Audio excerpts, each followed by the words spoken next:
Hər vaxtınız xeyir əziz abituriyentlər. Bugün sizlərlə bir yerdə Güvən Nəşrlərinin yeni çıxartdığı 2026 sınaqlar toplusunda sınaq nömrə 3-də verilən fizika suallarının izahına baxacağıq. Sualların izahına keçməmişdən öncə kanalımıza abunə olmağı unutmayın ki, digər sınaqlarında izahlar gəldikdə xəbərdar olasınız.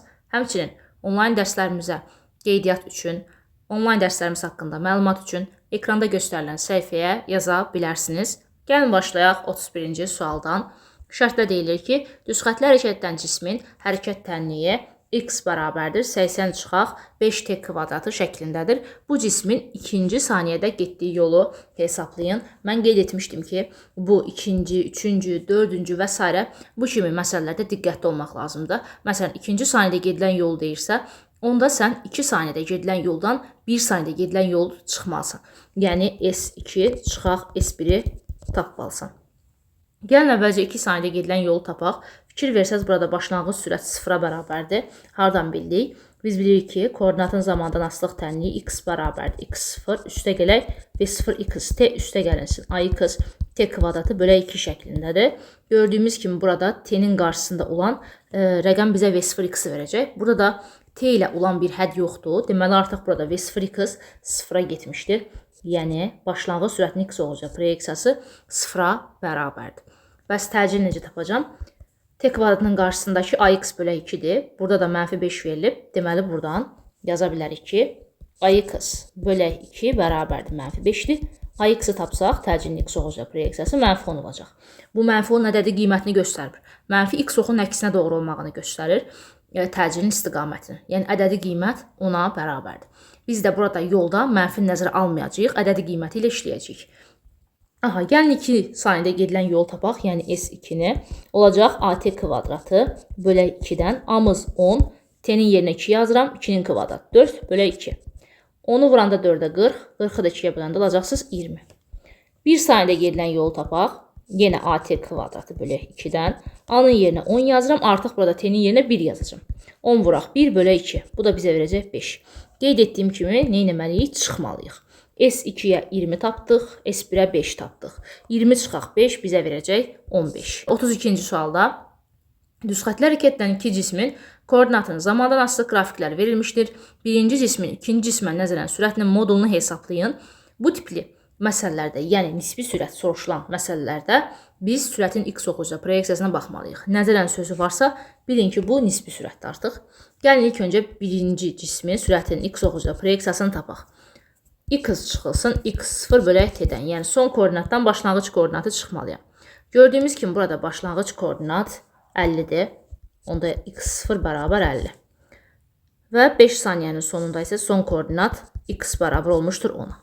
Gətirib bax burada yerinə yazsaq, olacaq 10 çıxılsın 50, bölək t-nin qiyməti də 5. Ondan 50 çıxanda qalır mənfi 40, böləndə 5-ə mənfi 8.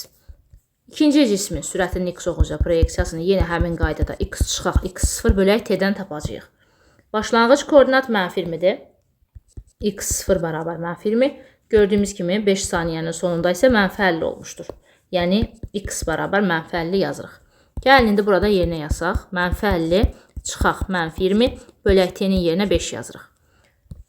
Mənfi olacaq müsbət. Yəni mənfi 50 üstə gələk 20 mənə verəcək mənfi 30. Mənfi 30-u da 5-ə böləndə olacaq mənfi 6. İndi məndən nə istəyir? Baxın, birinci cismin ikinci cismə nəzərən sürəti. Yəni V1 2x istəyir. Onda olacaq V1x çıxılsın V2x. V1x-im mənfi 8 çıxılsın V2x mənfi 6. O da olacaq mənfi 8 üstə gələk 6 mənfi 2. Bizdə də burada modulu istəyir. Mənfi 2-dən də modulda müsbət 2 çıxacaq. 33-də çevrə üzrə bərabər sürətli hərəkətdən maddi nöqtə 3 dəqiqə ərzində 30 dövr etmişdir. Bu maddi nöqtənin bucaq sürətini hesablayın. Zaman verildi 3 dəqiqə. T bərabərdir 3 dəqiqə. 1 dəqiqəmiz 60 saniyə olduğundan 3 dəqiqəmiz 3 vuraq 60, 180 saniyə edəcək. Dövrlərin sayı 30 dövr verilmişdir. Böyüyən bərabərdir 30-a. Bu maddi nöqtənin bucaq sürətini hesablayın. Omega bərabər suala. Pi də bərabərdir 3-dür. Omega bərabərdir 2 pi n bölək kiçik t-dir. Buradan yerinə yazsaq 2 vuraq pi-nin qiyməti 3 böyüyən 30, kiçik t isə 180. Baxın sıfırlar getdi. 2 və 18-i ixtisar aparanda sürətdə 1, məxrəcdə qaldı 9. Gördüyümüz kimi sürətdə 3 vuraq 3 9 eləyir. Məxrəcdəki 9-a da ixtisar gedəcək və qalacaq 1. Cavab olacaq D bəndi. 34-cü sualda maddi nöqtə verilmiş radiusu çevrə üzrə bərabər sürətli hərəkət edir. Maddi nöqtənin dövlətmə periodunu 2 dəfə artırdıqda mərkəzə qaçma təcili necə dəyişər? Biz bilirik ki, mərkəzə qaçma təcilinin periodlu olan düsturu A bərabərdir 4pi kvadratı R bölək T kvadratı şəklindədir. Period 2 dəfə artırsa, gördüyümüz kimi periodun kvadratı olduğundan burada 2-nin kvadratı olacaq 4. Deməli, məxrəc 4 dəfə artdı. Artıq burada A 4 dəfə azalacaq. Yəni, məxrəclə tərs asılıdır, biz bilirik. Deməli, burada olacaq cavab Y bəndi. 35-də verilmiş kütləli cisim F əvəzləyici qüvvəsinin təsiri ilə düzxətli bərabər yavaşlayan hərəkət edir. Bu cismin sürət və təcil vektorları hansı istiqamətlərdə yönəlir? Biz qeyd etmişdik ki, təcil və əvəzləyici qüvvə qardaşdır. Əvəzləyici qüvvə gördüyümüz kimi sağa doğru yönəlib, deməli təcil də sağa doğru yönələcək. Amma hərəkət bərabər yavaşlayan hərəkət olduğundan sürət təcilin əks istiqamətdə yönəlir. Baxın, yəni bizim sürətimiz də V də sola doğru yönələcək. Baxaq, gördüyümüz kimi cavab olacaq C bəndi. 36-cı suala keçək. Bir ucu bərk edilmiş dinamometrin göstəricisinə əsasən onun sərbəst ucuna təsir edən qüvvənin qiymətini və cihazın xətasını müəyyən edin. Aha, burada gördüyümüz kimi cihazın göstəricisi 12 Newtondur, yəni qüvvənin qiyməti 12 Newton olacaq. Və bir bölgünün qiymətini tapmalıyam cihazın xətasını müəyyən etmək üçün. Bir bölgünün qiymətini tapanda ixtiyari 2 rəqəm bir-birindən çıxırsınız. Aradakı bölgülərin sayına, boşluqların sayına bölün. Yəni 2-dən çıxıq 0-ı böləcəksən boşluqların sayına. Bax, 1, 2. Bu da bizə verəcək 1. Bu oldu bir bölgünün qiyməti. Bir bölgünün qiymətinin yarısı isə bizə verəcək cihazın mütləq xətasını. Yəni 1-i 2-yə böləndə o da olacaq 0,5. Deməli 12 və 0,5 cavab oldu C bəndi. 37-də ayın qravitasiya sahəsinin intensivliyinin ayın səthindən olan hündürlükdən asılılıq qrafiki hansıdır? Biz bilirik ki, J bərabərdir kiçik J. Böyük J vurulsun M bölək R plus H-ın kvadratı ilə hesablaya bilərik. Yer səthindən müəyyən bir hündürlükdə olanda, eynilə ayın səthindən. Aha, burada gəlin H bərabər 0 olanda J-ni tapmağa çalışaq. Gördüyümüz kimi H-ın yerinə 0 yazanda sadəcə olacaq kiçik J bərabərdir böyük J vurulsun M bölək R-in kvadratı və buna da bir J0 deyək. Aha, gördüyümüz kimi hündürlük 0 olmağına baxmayaraqdan buradakı qravitasiya sahəsinin intensivliyinin müəyyən bir qiymət olacaq. Yəni, burada asılılığı verəndə, kvadratik tərs asıllıq verəndə biz müəyyən bir J0 qiymətindən başlatmalıyıq qrafikimizi. Parabolik asıllıq verəcək və müəyyən bir J0 qiymətindən başlayacaq. Baxın, gördüyünüz kimi müəyyən bir J0 qiymətindən başlayır və tərs asıllıq olacaq qrafikimiz. D bəndi doğru cavabdır. 38-də mərkəz nöqtələr arasındakı məsafə 2 metr, kütlələri 800 və 500 kq olan 2 metal külə arasındakı cazibə qüvvəsini hesablayın. Burada R verilib 2 metr, kürələrin mərkəzləri arasındakı məsafə. Kütlələr verilib M1 bərabərdir 800, M2 500 və J-nin qiyməti də verilmişdir. Gəlin indi F-i tapaq. F bərabər olacaq J vurulsun M1, M2 bölək R kvadratı. Yerinə yazsaq J-nin qiyməti 6,7 vuraq 10 üzəri mənfi 11 vurulsun M1-im 800, M2 500 bölək R-in kvadratı 2-nin kvadratı 4. 800 və 4-ü ixtisar aparanda məxrəcdə 1, sürətdə qalacaq 200. Deməli 6,7 vurulsun 10 üzəri mənfi 11, 200 vurulsun 500, baxaq 2-ni 5-ə vuranda eləyəcək 10 və arxada bu gördüyümüz sıfırları yazmalıyıq. 4 dənə sıfırımızı yazaq. Gördüyümüz kimi, bax bu bizə nə verəcək? 10 üzəri neçə? 10 üstü 5 verəcək. Aha, onda yazarıq ki 6,7 vuraq 10 üzəri mənfi 11 vurulsun 10 üstü 5. Bu da olacaq 6,7 vuraq 10 üzəri mənfi 6. Hansı ki vurulanda üstlər toplanır. Yəni 10 üzəri mənfi 11-in üstə 5 gələndə bu bizə verəcək mənfi 6. 6,7 vuraq 10 üstü mənfi 6 və yaxud da 67 vuraq 10 üstü mənfi 7 alacaq cavab. 39-da 80 metr hündürlükdən sərbəst düşən cismin 3-cü saniyənin sonunda yer səthindən olan hündürlüyünü hesablayın. Gəlin görək bu 3-cü saniyənin sonunda cisimimiz nə qədər yerdəşmədir. Buna baxmalıyıq, sonra yer səthindən olan hündürlüyü hesablamalıyıq. Bu hissəni silirəm. Aha. Baxaq, şəkil çəkirəm. Tutaq ki, Buradaymış cisimimiz. Başlanğıc sürət 0-a bərabərdir sərbəst düşdüyündən. Yer isə buradır. Qeyd edir ki, 80 metr hündürlükdən, deməli yerdən olan hündürlük 80 metrdir. Bax bu hissə. Aha. Mən qeyd etdiyim kimi burada baxmalıyam görüm 3-cü saniyənin sonunda bu cisim hardadır? Vəziyyəti. Bunun üçün də yerdəşməni tapmalıyam. S bərabərdir gt kvadratı bölək 2-dən tapacağam. 10 vurulsun t'nin kvadratı üçün kvadratı 9 bölək 2. 90 bölək 2 mənə verəcək 45. Yəni bu cisim aşağıya düşərək 45 metr məsafə qət etdi və tutaq gəldi bax buraya. Bu vəziyyətə. İndi bu vəziyyətdə bizdən yerdən olan hündürlüyü istəyir. Əlbəttə ki, necə taparam bax bu yerdən olan hündürlüyü. 80-dən ümumi belə deyək də hissədən yerdən olan məsafədən çıxmalısınız. Bax bu 45-i. 80 çıxaq 45 bizə də verəcək 35 metr. Aha, cavab oldu C bəndi. Uşaqlar burada çaşırlar. Elə h bərabərdir gt kvadrat bölək 2-dən hesablayıb 45-i tapırlar və cavabı onu götürürlər. Amma burada bilməli olduqları məqam odur ki, bu gt kvadrat bölək 2 ilə tapdıqları elə cismin yerdəşməsidir əslində.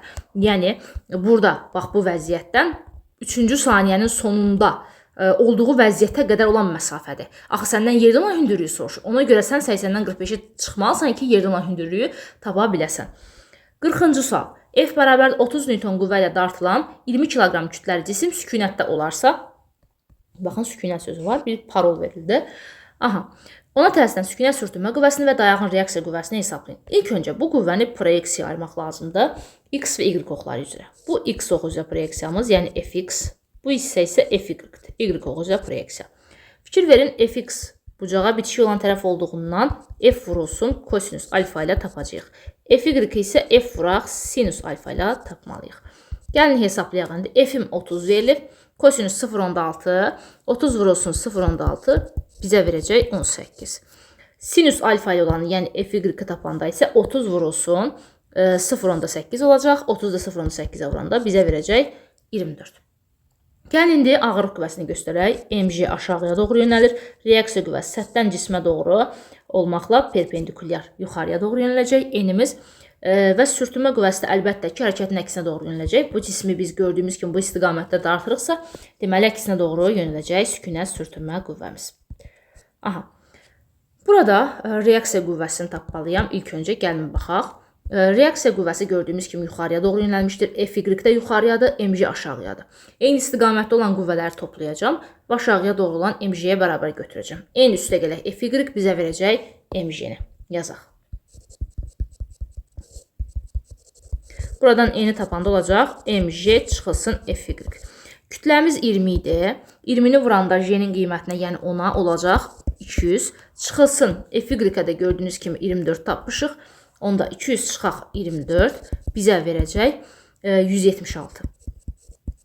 İndi gəlin sükunət sürtünmə qüvvəsini tapaq. Əlbəttə ki, bu cisim sükunətdə olduğundan, deməli onda bax bu sağa doğru yönələn bu Fx bərabər olmalıdır sola doğru yönələn sükunət sürtünmə qüvvəsinə. Fx-ə də 18 tapmışdımsa, deməli sükunət sürtünmə qüvvəsi də elə 18-ə bərabərdir.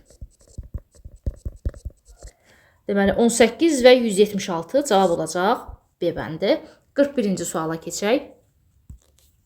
Şərtdə deyilir ki, kiçik deformasiyalarda yayın uzanmasının ondan asılmış cismin kütləsindən asılı qrafiki hansıdır? Biz bilirik ki, Mg bərabərdir Kx-dır. Buradan X-i tapanda olacaq Mg bölək K. Gördüyümüz kimi X M-lə necə asılıdır? Düz asılıdır. Düz asılıq da B bəndində verilmişdir. 42-də mü vurulsun N ifadəsi ilə hansı fiziki əmiyyət təyin olunur? Mü sürtünmə, misal N dayağın reaksiya qüvvəsidir. Biz bilirik ki, F sürtünmə bərabərdir mü vuraq N-dir. Yəni burada sürtünmə qüvvəsidir cavab. 43-də sistem tarazlıqda olarsa K cisminin kütləsini hesablayan J-də 10 verilib. Baxın, gördüyümüz kimi burada 8 və 4 kilogramlıq yüklər asılmışdır. Toplayanda 8 üstə gələk 4 bizə verəcək əlbəttə ki 12 kiloqram. Və bunlara təsirin ağırlıq qüvvəsi də 12 vuraq, 10-la hesablayacaq Mg-dən. Kütləni vurmalıyıq, yəni J-yə. 12-ni də ona vuranda da olacaq 120. Eyni ipdə yanan gəlmə qüvvəsi eynidir. Deməli, bax, burada olsa 120. Bax, gördüyümüz kimi bu hissədə də 120 Newton olacaq. Eyni ipdə yanan gəlmə qüvvəsi yenə eynidir. Deməli, burada 120 yazmalısınız. Bəs burada necə olacaq? Əlbəttə ki, 120 üstə gələk 120, 340. Yəni, buraya artıq yazmalıyıq 340. İndi burada gördüyümüz kimi 3 kiloqram kütləli yük var və K cismi var. Onun da kütləsinə gəlin bir M deyək. Məndən elə K cisminin kütləsini, M-i soruşur. Və burada bayaqki kimi necə 4 və 8-i topladım, J-yə vurdumsa, eyni ilə 3 və M-i toplamalıyam. 3 üstə gələk M. Vurmalıyam J-yə, yəni ona ki, bu mənə versin əlbəttə ki, bax bu gördüyümüz 240-a. Çünki bunların da hər ikisinin kütləsinin cəmini toplayıb mən J-yə vuranda elə bu cisimlərə təsirin ağırlıq qüvvəsini alacağam. Yəni MJ-ni alacağım. Və o da əlbəttə ki, yuxarıya doğru olan, bax bu ipin gərilmə qüvvəsinə bərabər olmalıdır ki, bu sistem tarazlıqda qalsın. Aha. Deməli, bərabər götürəcəm 240-a. 0-a ixtisar getdi. Buradan 3 üstə gələk. M bərabərdir 24-ə. M-ə tapdıq. 24 çıxaq 3 bizə verəcək 21 kiloqram. Debəndi doğru cavabdır. 44-də O nöqtəsindən nəzərən F qüvvəsinin qolu hansıdır? Biz bilirik ki, əgər ki, qüvvə qolunu göstərmək istəyiriksə, dayaqdan qüvvənin uzantısına qədər olan ən qısa məsafəyə, yəni perpendikulərə baxmalıyıq. Və gördüyümüz kimi qüvvə buradır. Bax, qüvvəni uzatdım. Qüvvə uzantısından dayağa qədər olan ən qısa məsafə perpendikulyar elə bizim OC-miz olacaq. Yəni, burada A bəndi doğru cavabdır. 45-də 24 kiloqram kütləli cismi çəkisiz link vasitəsilə tarazlıqda saxlayan F qüvvəsinin qiymətini hesablayın. Baxın, gördüyünüz kimi linkin uzunluğu verilib 8 desimetr. Bu hissəyə 2 desimetr verilibsə, deməli, onda bu hissə 6 desimetr olacaq da. 8-dən çıxacaq 2-ni. İndi M kütləli cismə ağırlıq qüvvəsi təsir edir, MJ. Və aşağıya doğru yönəlir. Kütlə 24 kiloqram verilibsə, 24-ü J-nin qiymətinə, yəni ona vuranda olacaq 240.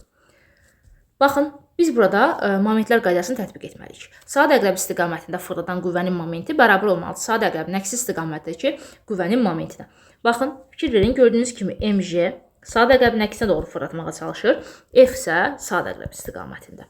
Deməli, qüvvə momentini tapacağam. Qüvvə momentini tapanda əlbəttə ki, qüvvəni vururuq qola. Yəni, dayaqdan olan məsafəsinə 240-ı vuracaq 2-yə. Bərabər götürəcək, F vurulsun 6-ya. Buradan F-i tapanda olacaq 240 vuraq 2 bölək 6. 2 və 6-ını aparam ixtisar, sürətdə 1, məxrəcdə 3 qalır. 240-ı da 3-ə böləndə də olacaq 80. Cavab oldu C bəndi. 46-cı suala keçək. Şərtdə deyilir ki, qüvvə qolunun qüvvənin modulundan asılılıq diaqramında hansı nöqtəyə qüvvə momentinin ən kiçik qiyməti uyğundur? Qüvvə momentinin düsturu M bərabərdir, F vuraq D-dir. İndi burada bizdən qüvvə momentinin ən kiçik qiymətini istəyir. Qüvvə momentinin ən kiçik qiymətini istəyirəmsə də eyni ilə qüvvənin ən kiçik qiyməti və D-nin, qüvvə qolunun ən kiçik qiymətinə baxmalıyam. Və bu nöqtələrə uyğun olan bəndi götürəcəyik. Fikir verin, qüvvənin oxu gördüyümüz kimi bax bu hissədir. Sağa doğru getdikcə artır axı. Deməli, onda ən soldakı nöqtələri götürməliyəm ki, qüvvənin ən kiçik qiyməti olsun. Baxın, 4 və 1-dir. D də aid olduğu ox, bax buradır. Yuxarıya doğru getdikcə artır və mən deməli, D-nin ən az olanını götürməliyəm. Ona görə də ən aşağıdakı nöqtələrə baxmalıyam. 4 və 3. Gördüyümüz kimi burada kəsişmədə 4 nöqtəsi uyğun olur. Deməli, cavab olacaq 4, yəni C bəndi. 47-də. Bir cins link F qüvvəsinin təsiri altında tarazlıqdadır. Bu qüvvənin linkə təsir edən ağırlıq qüvvəsinə nisbətini hesablayın. Aha, deməli, linkə təsirin ağırlıq qüvvəsini göstərmək üçün əlbəttə ki, mütləq hissələri saymalıyıq. Yəni, bölgələrin sayını saymalıyıq. Bax, 1, 2, 3, 4, 5, 6. 6-yı böləcəksiniz 2-yə 3. Üçüncü xəttdən aşağıya doğru linkə təsirin ağırlıq qüvvəsini göstəririk. F ağırlıq. Aha. Və artıq biz burada linkin tarazlıq şərtini yaza bilərik. Hansı ki, qeyd etdiyim bayaqki şərti momentlər qaydasını. Aha. Baxın, ağırlıq qüvvəsi saat əqrəb istiqamətində fırladır. Amma F saat əqrəbin əksinə doğru fırlatmağa çalışır. Deməli, onda MJ görə dayaqdan nə qədər, yəni ağırlıq qüvvəsi dayaqdan nə qədər məsafədədir? 2 qədər. Onda F ağırlıq vuraq 2 bərabərdir. F qüvvəsi isə gördüyümüz kimi 5 məsafədədir. F vuraq 5-ə.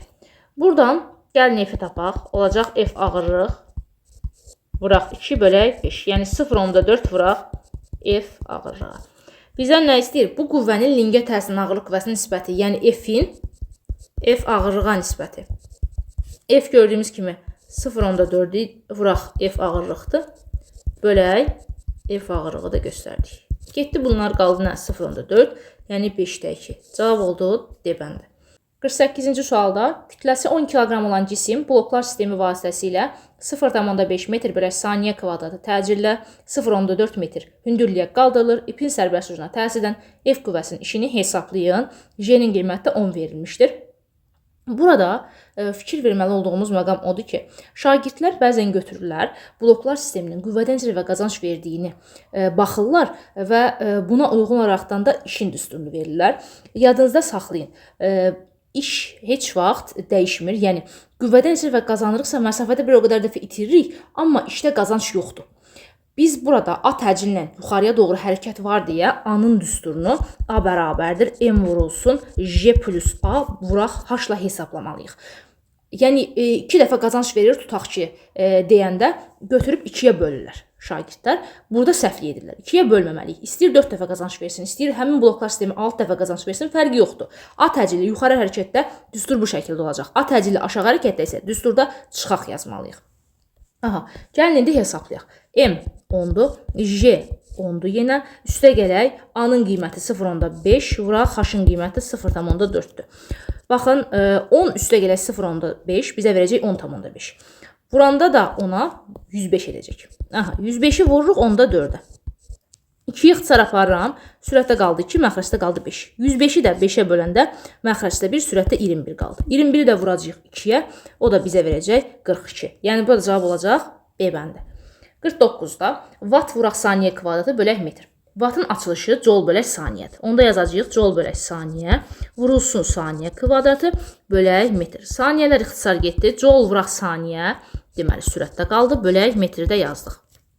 Joule-un əvəzdən Newton vuraq, metr yazırıq. Vurulsun saniyə, bölək metr. Aha, metrlər getdi, gördüyümüz kimi qaldı Newton vuraq saniyə. Newton vuraq saniyə də qüvvə impulsunun vahididir. Cavab olacaq Y bəndi, hansı ki delta P bərabərdir. F vurulsun, delta T-dir. Qüvvənin vahidi Newton, T də zamanda, delta T zaman dəyişməsidir. Newton vuraq onda olacaq saniyə, bu da qüvvə impulsudur. 50-ci sualda rezin çubuğun deformasiya olunmamış və elastiki deformasiya olunmuş vəziyyətləri təsvir olunmuşdur. F bərabərdir 400 Newton olarsa, elastiki deformasiya olunmuş rezin çubuğun potensial enerjisini hesablayan. Potensial enerjinin düsturu biz bilirik ki, Y potensial bərabərdir F vurulsun delta X bölək 2 şəklindədir. Baxın, fikir verin, gördüyünüz kimi deformasiya olunmamış vəziyyətdə, yəni bax burada, çubuğun uzunluğunu tapaq. Hansı ki, başlanğıc uzunluğu olacaq bu da əlbəttə ki, 2 və 8-in arasıdır. Yəni, burada X0 bərabər olacaq 8 çıxaq 2, yəni 6-ya.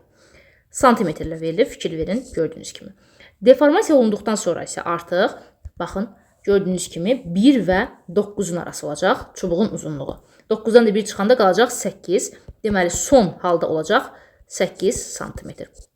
Burada delta X-i tapanda X çıxaq X0-dan tapacam. O da olacaq 8 çıxasın 6, 2 santimetr. Aha, santimetrdən də metrə keçəcəm, 100-ə böləcəm. O da olacaq 0,2 metr. Gəlin indi yerinə yazaq. F 400 vuraq delta X-imiz 0,2 bölək 2-ni yazdıq. 400 vuraq 0,2.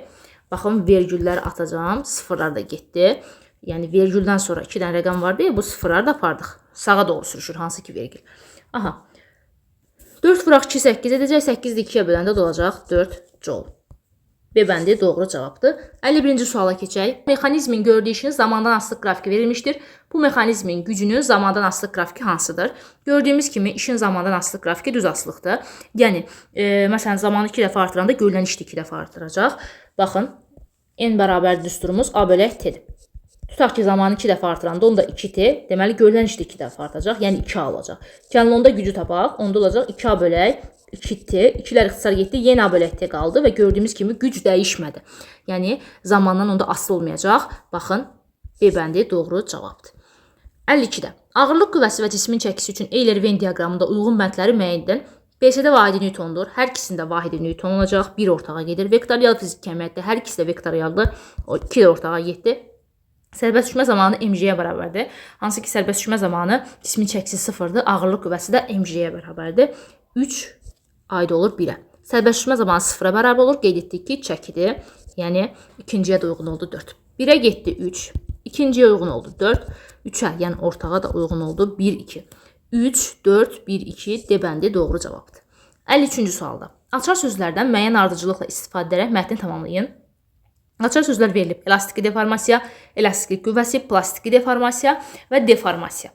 Xarici qüvvənin təsirlə cismin formasının dəyişməsi olacaq deformasiya, yəni 4. Xarici qüvvənin təsiri kəsildikdən sonra cisim əvvəlki forma və ölçülərini tam bərpa edərsə, belə deformasiya olacaq, elastiki deformasiya. Boşluq buraxıb deyir ki, xarici qüvvənin təsiri kəsildikdən sonra cismin öz formasını bərpa edə bilmədiyi halda bu olacaq plastiki deformasiya, yəni 3. Cismin deformasiyası nəticəsində yaranan və onu əvvəlki vəziyyətinə qaytarmağa çalışan qüvvə də olacaq elastiklik qüvvəsi, yəni 2. Deməli, cavab olacaq burada 4, 1, 3 və 2. Aha. Gəlin keçək 54-ə.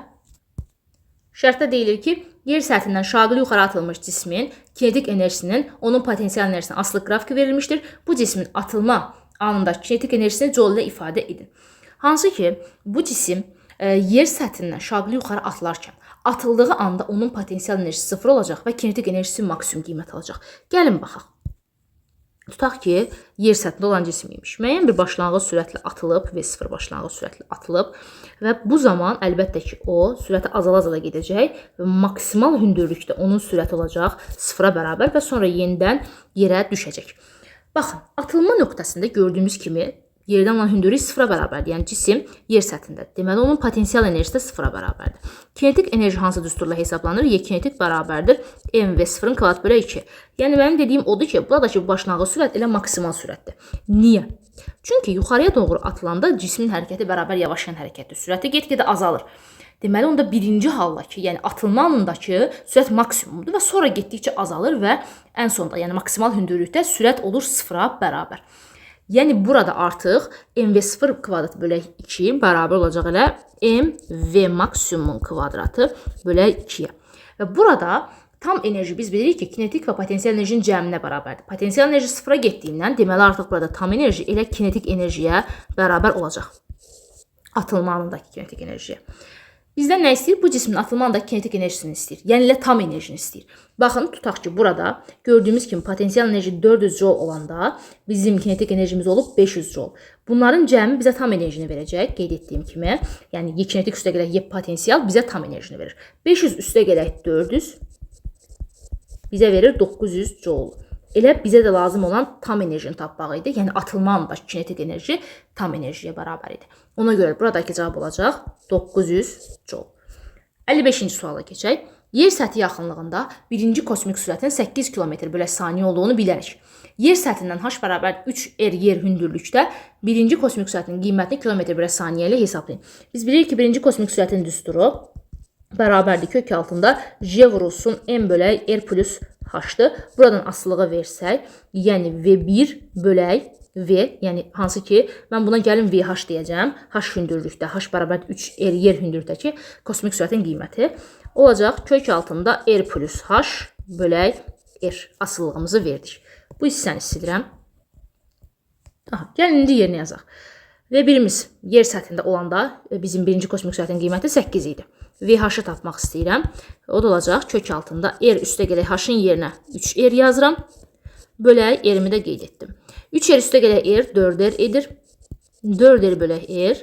Kök altında 4 qaldı. Kökdə 4-dən də 2 çıxır. Buradan gördüyümüz kimi VH bərabər olacaq 8 bölək 2-yə, yəni 4-ə. Deməli, artıq h bərabər 3r yer hündürlükdə bizim kosmik sürətin qiyməti olacaq 4 km bölək saniyə. 56-cı suala. İkinci cismin yer səthindən şaqili yuxarı atılmışdır. İkinci cismin uçuş müddəti birinci cismin uçuş müddətindən 2 dəfə çoxdur. Yazaq onda t uçuş 2 bərabərdir. 2 vuraq t uçuş 1-ə. Burada cisimlərin başlanğıc sürətləri və maksimal hündürlükləri arasındakı münasibəti soruşur. Biz bilirik ki, uçuş müddətinin düsturu t uçuş bərabərdir 2 v0 bölək j-dir. Gördüyümüz kimi başlanğıc sürətdən necə asıdır? Düz asıdır. Yəni burada deməli elə ikinci cismin başlanğıc sürəti birinci cismin başlanğıc sürətindən 2 dəfə çoxdur. Maksimal hündürlüyün düsturu isə h maksimum bərabərdir j vurulsun t uçuşun kvadratı bölək 8-dir. Gördüyümüz kimi artıq burada kvadratik düz asıdır. Artıq kvadrata yüksəltməlisiniz buradakı 2-ni. Onda olacaq h2 bərabərdir 2-nin kvadratı. 4 vurulsun h1-ə. Baxaq, V02 bərabərdir 2 vuraq V01, 2 də verilmişdir və H2 bərabər 4 vuraq H1, 6 da verilmişdir. Cavab olacaq deməli 2 və 6. Uyğunluğu müəyyən edin. Düz xətli hərəkətdən verilmiş kütləli cismin impulsunun modulunu zamandan asılı qrafiki verilmişdir. Cismə təsirin əvəzləyici qüvvə. Fikir verin, variantlarda mənfi iş görür, müsbət iş görür, iş görmür. Yəni burada bizdən iş soruşulur. Əvəzləyici qüvvənin gördüyü iş əgər hərəkət bərabər yeyinləşəndirsə, bu zaman müsbətdir. Yox, əgər hərəkət bərabər yavaşlayandırsa, bu zaman mənfidir. Fikir verin, gördüyünüz kimi burada P-nin T-dən asılı qrafiki düz asılıq verilib. Deməli, bu hərəkət artıq bərabər yeyinləşən olacaq. Çünki qrafik zaman oxundan, T oxundan uzaqlaşır.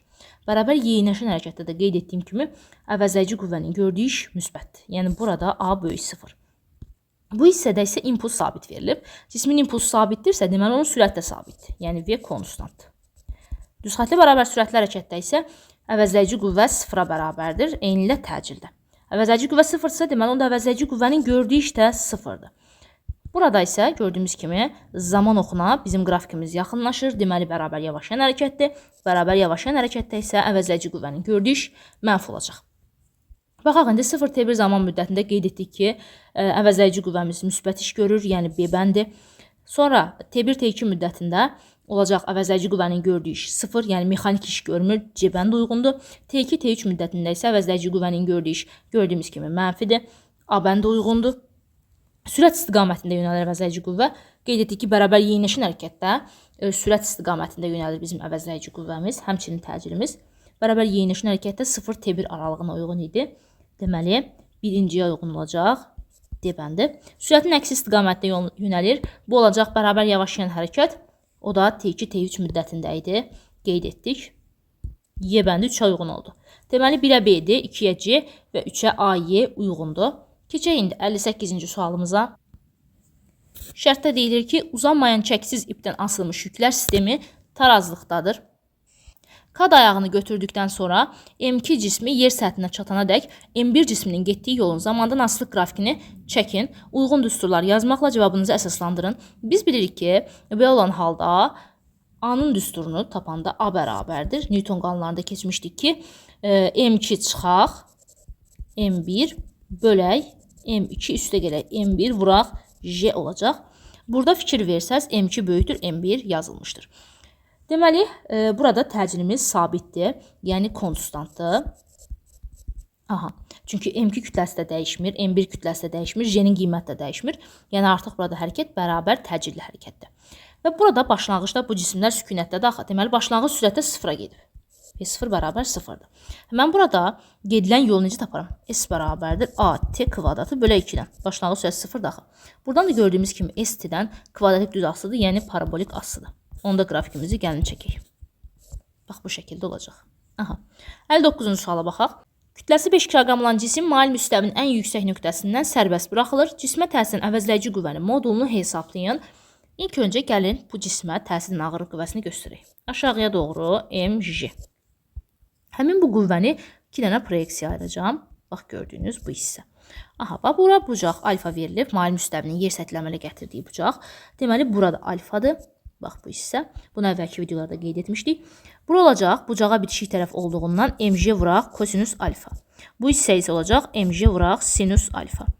Mail müstəvidə qeyd olunur ki, burada sərbəst buraxılır bu cisim. Deməli, aşağıya doğru A təcili ilə sürüşür. Əlbəttə ki, hərəkət aşağıya doğru olduğundan artıq buradakı sürtünmə qüvvəmiz har olacaq? Bu istiqamətdə əksinə. Və reaksiya qüvvəsi də səthdən cismə doğru perpendikulyar olmaqla yönəlir. Bunları çəkdikdən sonra artıq biz əvəzləyici qüvvəni tapa bilərik. F əvəzləyici biz bilirik ki, MA-ya bərabərdir. Və əlbəttə ki, burada gördüyümüz kimi MJ sinus alfa istiqamətində yönəldiyindən A, çıxacam, MJ sinus alfadan çıxacam, sürtünmə qüvvəsini əks istiqamətlidir. Deməli, onda əvəzləyici qüvvəmiz bərabər olacaq MJ sinus alfa çıxılsın F sürtünməyə. Sürtünmə qüvvəsində belə bir düsturu var idi. Bayaqlarda qeyd etdik ki, mü vurulsun N reaksiya qüvvəsi. Gördüyümüz kimi N reaksiya qüvvəsi yuxarıya doğru, MJ kosinus alfa isə aşağıya doğrudur. Deməli, onda bunlar bir-birinə nədir? Bərabərdir. N bərabərdir. MJ vurulsun kosinus alfa. Onda mü N, burada N'in yerinə yazacağım. Mü vurulsun MJ kosinus alfa. Artıq sürtünmə qüvvəsinin aldığım bu düsturunu gətirib burada yerinə yaza bilərəm. Olacaq F əvəzləyici bərabərdir mg sinus alfa çıxılsın mu mg kosinus alfa. Yerinə yazdıq. İndi gəlin hesablayaq. Olacaq, deməli, m-imizə baxaq. 5 kiloqram. 5 vuraq, j-nin qiyməti 10, 50. Vuraq, sinus alfamız 0.6. 50 vuraq 0.6. Çıxılsın. Mu-nin qiyməti verilir 0.2. M-imiz bayaqlarda qeyd etdik 5-dir. J-miz 10. Vuraq kosinus alfa 0.8. Aha, 50 vuraq 0.6 bizə verəcək 30. Çıxaq. Baxın, 0.2-ni 10-a vuranda eləyəcək 2. 2-ni də 5-ə vuranda 10 elədi mi? 10-u da 0.8-ə vuranda olacaq 8. Deməli, 30 çıxaq 8 bizə verəcək 22. Cavab olacaq, deməli, burada 22 Newton. 60-a baxaq. Paraşütçü yer səthindən müəyyən hündürlükdən şaquli aşağı istiqamətdə bərabər sürətlə enir. Paraşütçünün kinetik və potensial tam mexaniki enerjilərin necə dəyişdiyini yazın. Hərəkət bərabər sürətlə olduğundan, yəni paraşütçü aşağıya doğru bərabər sürətlə indiyindən kinetik enerji də sabit olacaq, konstant olacaq. Çünki kinetik enerjinin düsturu Y kinetik bərabərdir m v kvadratı bölə 2-dir. Sürət sabitdirsə, deməli kinetik enerji də sabitdir, konstant. Aşağıya doğru endikdə bizim paraşütçümüz, onun hündürlüyü əlbəttə ki azalacaq. Yer səthindən olan hündürlük azalır. Potensial enerjinin düsturu Y potensial bərabərdir m JH-dır. Hündürlük azaldığından deməli potensial enerji də azalır. Tam enerjinin düsturu Y tam bərabərdir Y kinetik üstəgələk Y potensialdır. Kinetik enerji dəyişmir, amma potensial enerji azaldığından deməli tam enerji də azalacaq. Yəni burada oldu cavabımız. Kinetik enerji dəyişməz, potensial enerji azalar və tam enerji də azalar. Beləliklə əziz abituriyentlər, bu izahımız da bitdi. Ümid edirəm ki, izahdan yararlandınız. Əgər ki, video sizin üçün faydalı oldusa da, kanala abunə olmağı və videonu bəyənməyi unutmayın. Digər video izahlarda görüşənədək özünüzə yaxşı baxın. Sağ olun.